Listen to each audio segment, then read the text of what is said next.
Vous avez sûrement déjà entendu parler des chakras, ces fameux centres d'énergie souvent représentés par des couleurs alignées le long de la colonne vertébrale, dont le premier situé au niveau du périnée et le dernier sommet du crâne.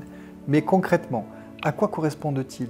À quoi servent-ils? Et surtout, comment savoir si vos chakras sont équilibrés ou déséquilibrés? Bonjour à toutes et à tous. Dans cette vidéo, je vais vous expliquer ce que sont réellement les chakras et pourquoi ils jouent un rôle fondamental dans votre équilibre énergétique. Je vous parlerai également du rôle précis des 7 chakras principaux, leurs signes de déséquilibre et comment les réharmoniser au quotidien. Et enfin, comment les activer et les aligner simplement dans votre quotidien pour retrouver votre stabilité, votre vitalité et votre clarté. Restez bien jusqu'à la fin, je vais vous partager une méthode accessible à tous pour appliquer dès maintenant, dès aujourd'hui, des exercices pour rééquilibrer vos chakras, mais vraiment sans aucune expérience ni même pratique énergétique. N'hésitez pas à commenter et liker cette vidéo pour le référencement. Bien sûr, vous abonner si ce n'est pas encore fait. C'est parti!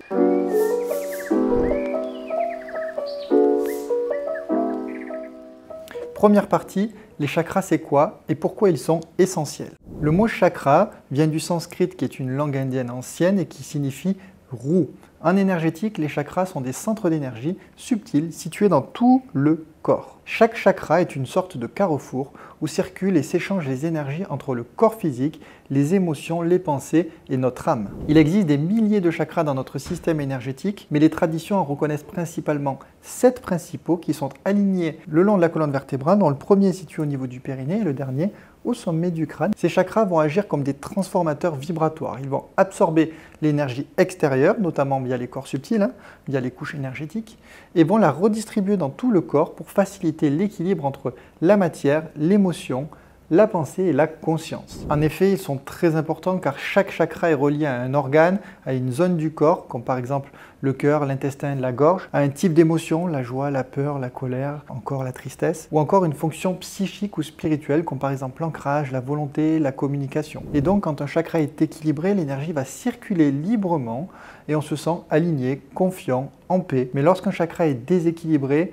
ou alors trop annexé, cela peut créer des perturbations physiques, des perturbations émotionnelles, mentales et énergétiques. On peut alors ressentir de la fatigue, des douleurs inexpliquées, du stress chronique, de l'irritabilité, une baisse de motivation ou encore des troubles du sommeil. Bien souvent, on traite vraiment uniquement les symptômes, donc la conséquence d'un problème, sans voir que c'est vraiment la source qui est importante et souvent cette source est énergétique. D'ailleurs, plusieurs facteurs peuvent impacter l'harmonie des chakras. Des émotions refoulées comme la colère, la peur ou encore la tristesse, des traumatismes du passé non digérés, un environnement toxique ou encore une mauvaise hygiène énergétique. En effet, l'énergie stagnante finit par déséquilibrer un ou plusieurs chakras, ce qui va perturber l'ensemble du système énergétique. Mais la bonne nouvelle, c'est qu'en réapprenant à écouter et à rééquilibrer ces centres d'énergie, vous allez pouvoir transformer l'équilibre de ces chakras et donc transformer votre vie aussi bien sur le plan physique, émotionnel et spirituel. Deuxième partie, le rôle et les caractéristiques des 7 chakras principaux. Nous l'avons vu,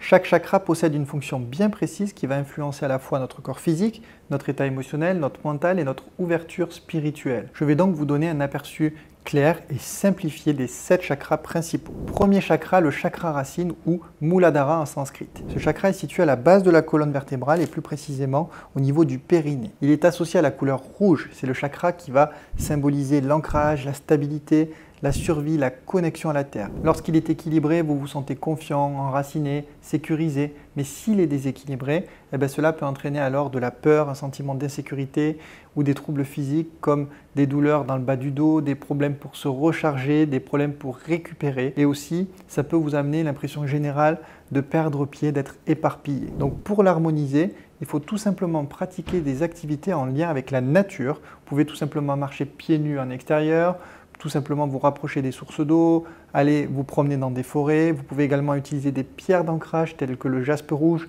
le grenat rouge qui sont très efficaces pour cultiver cette connexion avec le sol et la terre. Vous pouvez également pratiquer des chants, des mantras en répétant par exemple le son LAM au moins 7 fois. Deuxième chakra, le chakra sacré ou Svadhisthana en sanskrit. Ce chakra se situe au niveau du pubis, ici même, et va rayonner d'une couleur orange. C'est le centre de vos émotions, de votre sexualité et de votre créativité. Il va régir les reins, la vessie et les organes reproducteurs. Un chakra sacré qui est à l'équilibre va alors vous permettre de ressentir de la joie, du plaisir, de l'épanouissement dans vos relations. Mais s'il est en déséquilibre, cela peut se traduire par des blocages émotionnels, une sexualité perturbée, une dépendance affective peut-être, ou alors des problématiques sur la sphère hormonale ou sexuelle, mais sur l'appareil sexuel. Pour le cultiver, il vous faut stimuler votre créativité. Vous pouvez danser, vous pouvez lire, vous pouvez peindre, vous pouvez dessiner. Vous pouvez également utiliser la pierre cornaline, qui est une pierre orange. Et vous pouvez ici répéter le mantra 5 fois VAM. VAM pendant 7 fois avec l'intention de cultiver justement votre chakra sacré. Troisième chakra, le chakra du plexus solaire ou manipura en sanskrit. Ce chakra est situé juste au-dessus du nombril et est associé à la couleur jaune. Ce chakra gouverne la volonté, l'action, la confiance en soi et le pouvoir personnel. Il influence également aussi bien la digestion que le métabolisme. Lorsque ce chakra est bien actif, vous allez alors pouvoir prendre des décisions avec confiance, avancer et surtout aller de l'avant sur toutes les problématiques que vous pouvez rencontrer. Mais s'il est en déséquilibre, ça peut engendrer un manque de confiance en soi, des difficultés pour passer à l'action, du stress, de la colère, des troubles sur la sphère digestive ou encore un sentiment d'impuissance. Pour le rééquilibrer, vous pouvez pratiquer la respiration ventrale consciente, vous exposer à la lumière du soleil, par exemple, quand il y en a, donc on est dans la meilleure période pour ça. Vous pouvez également utiliser des pierres telles que la calcite jaune, la citrine, qui sont des pierres vraiment jaunes. Et vous pouvez également chanter le mantra RAM, RAM, pendant 7 fois. Quatrième chakra, le chakra du cœur ou Anahata en sanskrit. Le chakra du cœur est situé au centre de la poitrine et au niveau du sternum plus précisément. C'est le chakra qui est au centre de notre système énergétique et qui fait le lien entre les chakras du bas qui sont reliés à la terre et au corps physique et ceux du haut qui sont reliés au ciel et au corps spirituel. Il va réguler l'amour, la compassion, le pardon. Et un chakra du cœur bien ouvert va vous permettre d'aimer sans condition, d'être dans la gratitude, de prendre soin de vous comme des autres. Alors qu'un déséquilibre peut entraîner des blocages relationnels, de la tristesse chronique, des douleurs thoraciques, comme la sensation d'avoir une oppression au niveau de la poitrine. Et donc pour le rééquilibrer, vous pouvez pratiquer des gestes tout simples comme des activités qui vous apportent de la joie de vivre quand vous les faites. Vous pouvez prendre soin de vous, de votre beauté extérieure, de votre beauté intérieure. Vous pouvez également utiliser des pierres, donc de couleur verte ou rose. Donc ici par exemple, nous avons un quartz rose qui peut aider à stimuler le chakra du cœur. Et pour ce chakra du cœur, le mantra sera le mantra YAM. YAM. Cinquième chakra, le chakra de la gorge ou Vishuddha en sanskrit. Ce chakra est bien évidemment situé, comme son nom l'indique, au niveau de la gorge. Il est de couleur bleu ciel, il est relié à la communication, à l'expression, à la vérité, et donc va influencer aussi votre voix, votre thyroïde et bien sûr votre gorge. Quand il est à l'équilibre, vous allez pouvoir vous exprimer avec clarté, avec facilité. Mais s'il est en déséquilibre, vous pouvez alors avoir du mal à dire ce que vous ressentez ou au contraire à parler sans écouter. C'est ce que l'on appelle les non-dits d'un côté ou les trop-dits de l'autre côté. Donc pour le rééquilibrer, si vous êtes dans le non-dit, il faut, si vous ne pouvez pas bien sûr dire les choses aux personnes concernées, il va falloir sortir ce poids de votre gorge. Pour ce faire, vous pouvez dire les choses à des tierces personnes qui peuvent être des amis, de la famille ou des professionnels. Attention à ne pas donner que du coup, de vos émotions négatives à ces personnes-là. Aussi, parler aussi de positif dans votre vie, sinon vous allez devenir leur vampire énergétique. J'en ai parlé sur ma chaîne dans une autre vidéo. Vous pouvez également, si parler ne vous concerne pas ou n'est pas la méthode que vous préférez, vous pouvez écrire. Vous prenez un cahier, vous mettez la date du jour et vous écrivez tout ce que vous avez eu envie de dire que vous n'avez pas pu dire. C'est très efficace aussi, ça permet de sortir ce poids. Encore, vous pouvez tout simplement parler seul, si l'écrit ne vous parle pas, devant un miroir. Vous vous mettez face à votre glace et vous dites à haute voix tout ce que vous avez eu envie de dire que vous n'avez pas pu dire. A l'inverse, si c'est le trop dit qui vous concerne, il faut tout simplement prendre la mesure de ce que vous avez envie de dire avant de le dire. Et vous dire, voilà, en ce moment, j'ai une communication qui est trop impulsive, trop nerveuse et donc il faut que je me pose un petit peu avant de prendre la parole parce que ça vient à la fois me perturber moi, mais ça vient aussi perturber les personnes avec qui je communique. Comme pour les autres chakras, vous pouvez aussi travailler avec des pierres. Pour celui-ci, vous avez la calcédoine, l'aigle marine, la turquoise aussi, qui peut être intéressante. Et le mantra qui concerne ce chakra est le mantra HAM. HAM. Sixième chakra, le chakra du troisième œil ou Ajna en sanskrit. Situé entre les deux yeux, ce chakra est de couleur indigo. Il est le siège de votre intuition, de votre vision et de la clarté mentale. Il est lié au cerveau, à la perception subtile et à la vision de la vie. Un troisième œil qui va être équilibré va vous aider à voir au-delà des apparences. Il va vous aider à voir devant vous, à voir le chemin que vous voulez prendre. A l'inverse, un déséquilibre peut provoquer des maux de tête, de la confusion mentale et peut provoquer cette sensation d'être dans un brouillard, de ne plus du tout voir avec clarté ce qui se dessine devant vous. Pour le rééquilibrer, vous pouvez tout simplement méditer les yeux fermés, observer vos rêves. Vous pouvez également écrire, ça permet aussi de cultiver un petit peu ses pensées. Vous pouvez utiliser des pierres telles que la sodalite ou le lapis lazuli. Et pour ce chakra, le mantra concerné, c'est le mantra Om. Septième et dernier chakra, le chakra coronal ou Sahasrara en sanskrit. Il se situe au sommet du crâne et rayonne de couleur violet, bien qu'on lui associe aussi la couleur blanche. Il est votre porte d'entrée vers le divin, vers la conscience divine, la conscience universelle. Il va réguler l'éveil spirituel, l'inspiration, la connexion à votre âme et à la réalisation de soi. Un chakra coronal équilibré va vous permettre donc d'être ouvert, de ressentir l'unité avec le tout et de vous réaliser pleinement, de faire ce que vous avez envie, de vraiment être satisfait de là où vous êtes. S'il est déséquilibré, vous pouvez alors vous sentir vide, déconnecté spirituellement ou alors trop connecté aussi. Et donc, pour le rééquilibrer, vous pouvez tout simplement méditer en silence, contempler un ciel étoilé, là, surtout en période d'été, c'est très intéressant. Utiliser des pierres telles que l'améthyste ou la lépidolite. Et pour ce chakra, le mantra également, c'est le mantra Om, comme le précédent. Il faut voir chaque chakra comme une note de musique. D'ailleurs, chaque chakra a une note qui lui est attribuée. C'est votre symphonie intérieure. Lorsque tous ces chakras vont être accordés, vous allez alors ressentir une harmonie profonde. Mais s'il en manque un, du coup, la symphonie ne sera plus parfaite et donc c'est votre énergie qui va vaciller et donc tout ce qui est rattaché sur le plan physique et émotionnel. Avant de passer à la dernière partie, si vous êtes intéressé par le magnétisme et que vous souhaitez peut-être devenir praticien pour vous ou à titre professionnel, vous pouvez du coup candidater pour participer à une semaine de formation praticien ici même dans mon cabinet à Aix-en-Provence. Vous pouvez également le faire à distance en ligne. Donc les prochaines sessions sont en juin, donc il reste une place à la date de la vidéo. Vous avez sinon des dates en juillet et jusqu'à la fin de l'année. Vous pouvez cliquer sur le lien en description pour avoir toutes les infos, tous les détails et pour bien évidemment vous inscrire si ça vous intéresse. Troisième partie, comment harmoniser vos chakras au quotidien. On a vu déjà quelques petites techniques précédemment, mais pas besoin de techniques vraiment compliquées ou trop spirituelles pour rééquilibrer vos chakras. Ce qui va compter, c'est la régularité, l'intention et la connexion à soi. Sachez que chaque chakra peut être harmonisé vraiment de manière simple à travers des pratiques naturelles et je vais vous en redonner ici 5 différentes. Première technique, la visualisation. Imaginez tout simplement une lumière de la couleur du chakra qui va rayonner dans celui-ci. Imaginons par exemple pour le chakra sacré, vous pouvez visualiser une couleur orange qui va rayonner, qui va rééquilibrer la zone concernée. C'est très intéressant et très puissant et vous pouvez faire la même chose pour tous les chakras.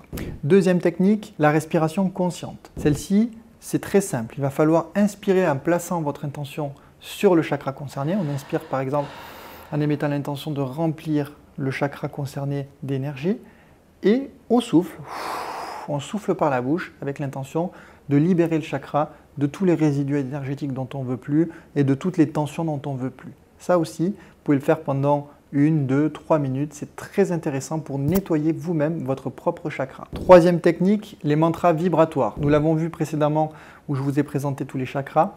Chaque chakra a un son qui lui est attribué, comme par exemple le son Lam pour le chakra racine, Yam pour le chakra du cœur et ainsi de suite. Et donc, pour activer le chakra, vous pouvez chanter ce mantra au moins 7 fois en méditation où vous vous posez en extérieur et vous chantez le mantra concerné au chakra avec l'intention que celui-ci, bien sûr, vienne nourrir, cultiver et nettoyer le chakra concerné. Quatrième technique, les éléments naturels. Par exemple, le chakra racine se renforce avec le contact avec la terre.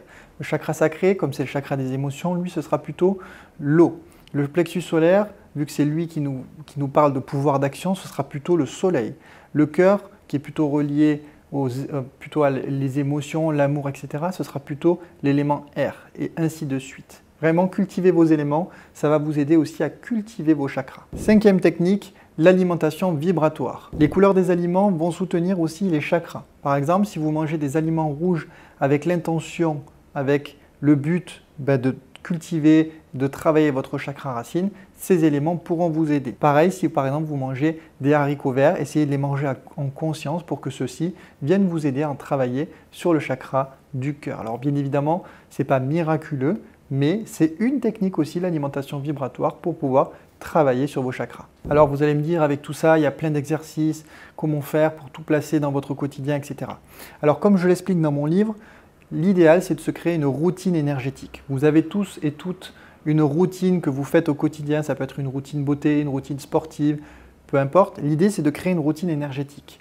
C'est bien fait, comme par hasard, mais on a 7 jours de la semaine et 7 chakras. Donc vous pouvez imaginer faire tous les jours un chakra différent en utilisant les pierres concernées à ce chakra, en faisant la méditation afférente à ce chakra, en chantant par exemple le mantra afférent à ces chakras. Je vous invite à re-regarder la vidéo en entier, reprendre des notes et fixer tout ça sur une feuille et chaque jour, vous prenez 5 à 10 minutes de votre temps pour travailler sur le chakra concerné. Et vous verrez, si vous le faites tous les jours, vous allez vous sentir beaucoup mieux, que ce soit sur le plan physique, mais également sur la partie émotionnelle. Après, malgré toute la bonne volonté que vous pouvez y mettre, certains déséquilibres sont parfois très profonds et très difficiles à corriger. Et c'est là que nous, praticiens en énergétique et en magnétisme, on intervient pour vous aider si vous n'arrivez pas à travailler vous-même de votre côté. Donc, je le répète, si tout ça vous a intéressé, dans mon livre, j'en parle longuement, c'est d'ailleurs l'objet de ce livre, c'est développer votre énergie, développer votre magnétisme pour une vie plus harmonieuse, c'est plein d'exercices, je parle de routine, je vous donne justement cette routine pour vous aider à cultiver au quotidien vos chakras et si vous en ressentez le besoin, bien sûr, nous sommes là pour vous aider, pour vous apporter ce petit truc en plus que vous n'arrivez peut-être pas à avoir seul de votre côté, mais d'abord, essayez de pratiquer cette petite routine énergétique et puis vous m'en direz des nouvelles. N'hésitez pas d'ailleurs à me dire en commentaire si vous arrivez à le faire et si vous vous sentez mieux. Ce que vous devez alors retenir de cette vidéo, c'est que les chakras sont vraiment de véritables centres de transformation énergétique. Lorsqu'ils sont fluides, équilibrés, bien nourris, alors vous allez vous sentir aligné, clair, confiant et tout va aller bien. Mais lorsqu'ils sont déséquilibré et que l'énergie circule mal dans les chakras, alors c'est tout votre équilibre qui peut varier. Et c'est pour ça que je le répète dans mon livre, je vous donne toutes ces informations pour vous aider. Si vous me suivez, vous le savez probablement, c'est pour ça que j'ai donné ce titre à mon livre. Tout est énergie, tout est lié, tout est vibration et donc si vous ressentez des déséquilibres, si vous ressentez des blocages à l'intérieur de vous, ne les ignorez pas, écoutez-les. Regardez d'où ça peut venir et essayez de mettre des choses en place, des routines en place pour aller vers une version meilleure de vous-même. Et si vous n'y arrivez pas, bien sûr, nous sommes toujours là pour vous aider. Donc n'hésitez pas à me dire en commentaire quel est le chakra que vous ressentez comme étant par exemple le plus actif, le plus fragile, à me dire si vous avez réussi à mettre en place votre routine, si ça vous a aidé. Et si cette vidéo vous a plu, bien sûr, pensez à vous abonner, à mettre le petit pouce bleu qui vous prend que quelques secondes, mais qui pour moi va m'aider grandement au référencement de la vidéo. Ça m'encourage aussi à vous produire de nouveaux contenus. C'était Fabrice, prenez bien soin de vous, de votre énergie et je vous dis à très bientôt pour une prochaine vidéo.